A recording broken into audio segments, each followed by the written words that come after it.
Hello, friends, and welcome into another North Carolina Family Policy Council weekly update for this week ending August the 8th, Friday, August the 8th, joined by our president, John Russin. I'm Mitch. We're going to jump right into what's happened this week in regard to news here in the state of North Carolina. We've got a lot to cover, and so, John, let's talk about some of the actions taken by Governor Stein this past week in regard to some bills that he has either signed into law or vetoed. Well, and of course, the legislature has been on break. They'll be back soon.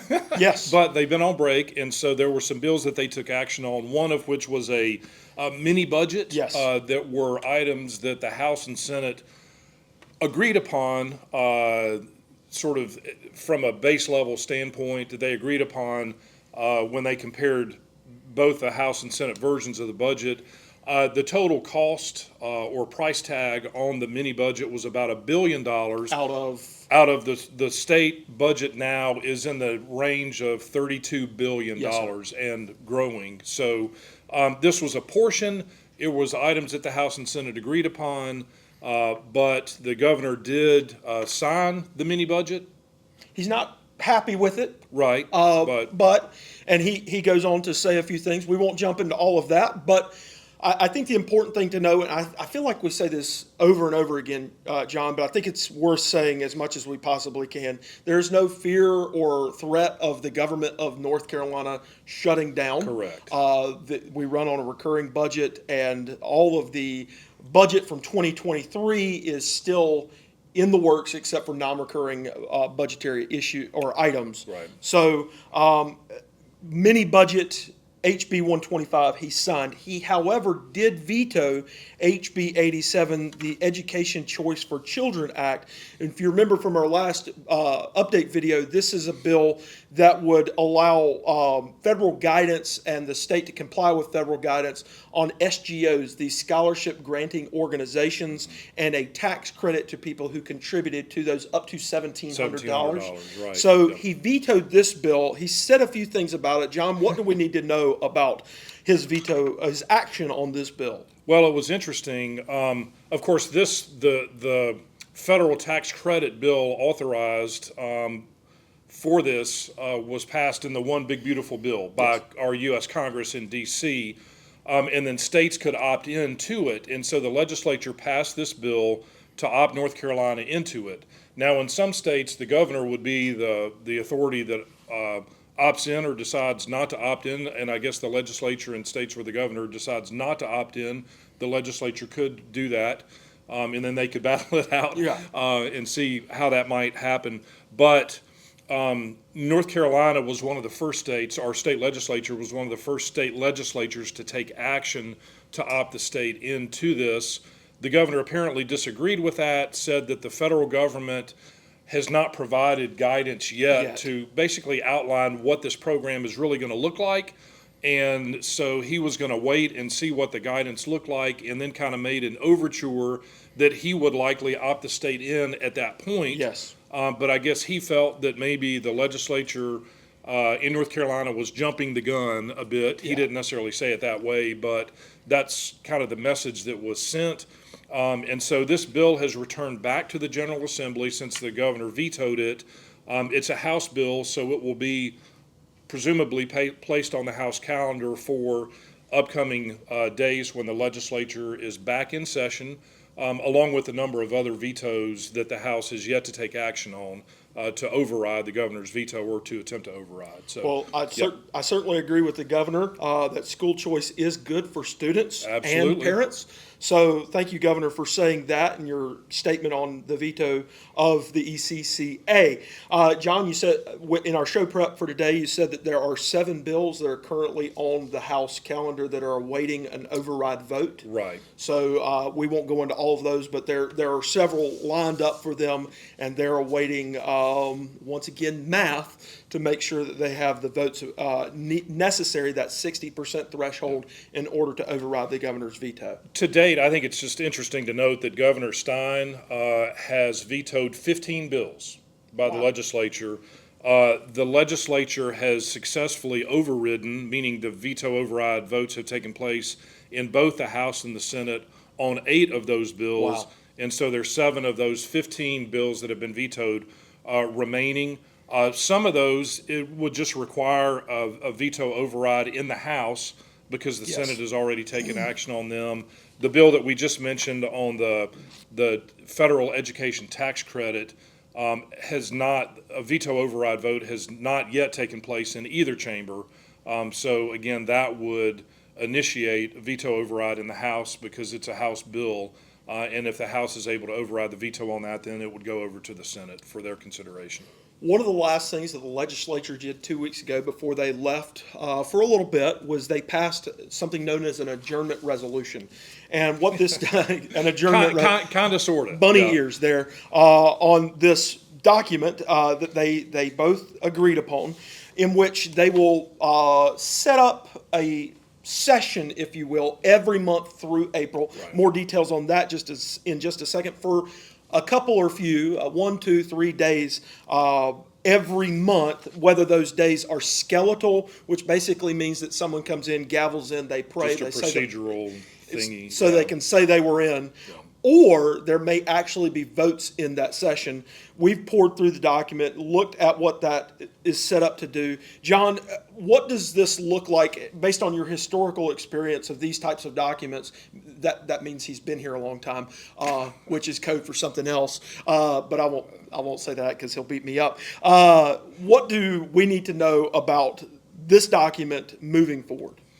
Well, it does, as you said, it outlines a specific day or days in the coming months before the legislature reconvenes for the short legislative session in April of next year. So they're scheduled to come back into session one or a couple of days each month. They've got it on the calendar so that members of the House and the Senate can plan for that. But like you said, they may be skeletal sessions where they actually don't take up any votes or any real action. We'll just have to wait and see on that. In September, interestingly, they do have potentially a more substantive session during those days because not only can they take up veto overrides and a number of other limited types of bills, but bills that made the crossover deadline that remain eligible for consideration for the remainder of the session and next year's short session are eligible for that September session when they come back in. So there may be more of a substantive nature of that gathering of our state lawmakers when they come back in September. Which could be potentially very good news for some of the things that we've seen outstanding in regard to parental rights, that sort of thing. So stay tuned for more details on that. Speaking of the short session, the document, this adjournment resolution that they both agreed upon, is the short session will start in April of next year. Right, April 21st, I believe it is. Yes, sir. Yep. And it used to be that the legislature, kind of historically, since you called me old, we'll get into that. Say that. That the legislature used to have the long session, and then they would end at some point. We don't have session limits in North Carolina, so there's not a hard stop to the end of the session. But if they got the budget done, say in July or August, they may end the session and actually adjourn and not come back until next. When the short session began the next year. But they have become more accustomed in recent sessions to do what they're doing this year and designate specific days to kind of keep the session active and going. A big part of that is that when the governor got veto authority. In 1996? Yes, but then started with Governor Cooper was the one who really started vetoing more and more bills. That became more of a part of the process, and so the legislature, with narrow margins of majorities in either or both chambers, they would have to schedule days to come back into session to potentially override vetoes.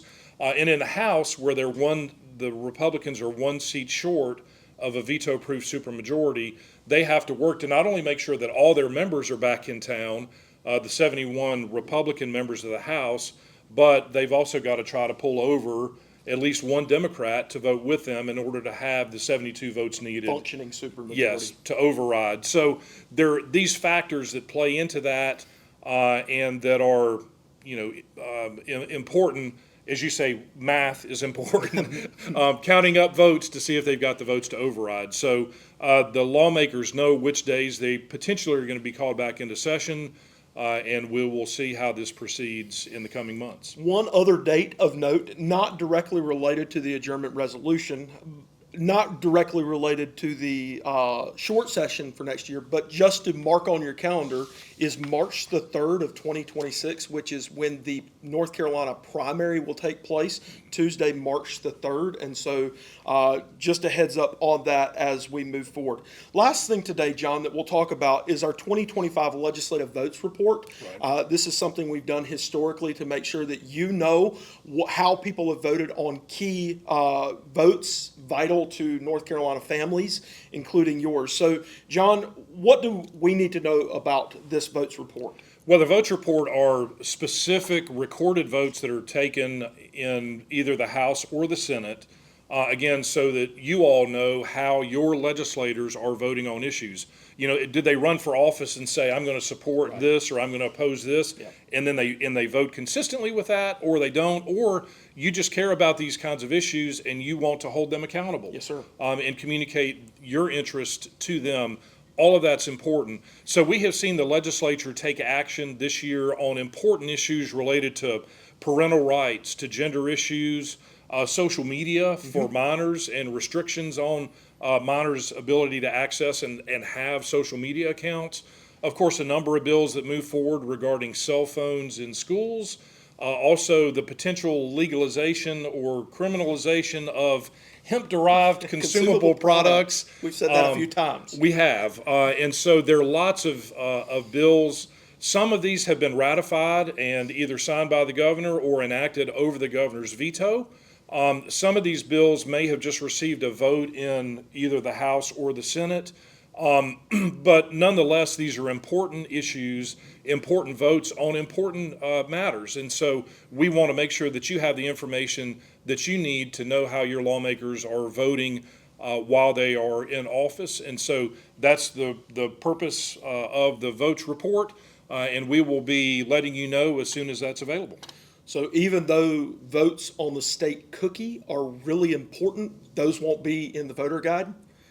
To some people, that's very important. Not the voter guide, but the votes Right, guide, the votes report from 2025. That's important, but it won't be in this report. Probably not. Cookies are good. Anyway, lots of good stuff in this report, and we look forward to getting that in your hands in the coming months. So the session has not ended. Right. It continues. There's a lot to continue to update you on, and you can trust us to do that through these videos, our emails, our website, a lot of other ways that you can learn about what we are doing to make sure that your values are well maintained and taken care of, not just in the legislature, but across the state of North Carolina. And I would just add, Mitch, the fact that the legislative session continues, Yes, and they are going to be meeting at least once a month, presumably, means that you can still communicate your interest and concerns to your state lawmakers. You can go to the Action Center on our website, which will be linked to below this video, and there are a number of action items that you can act on and reach out and contact your lawmakers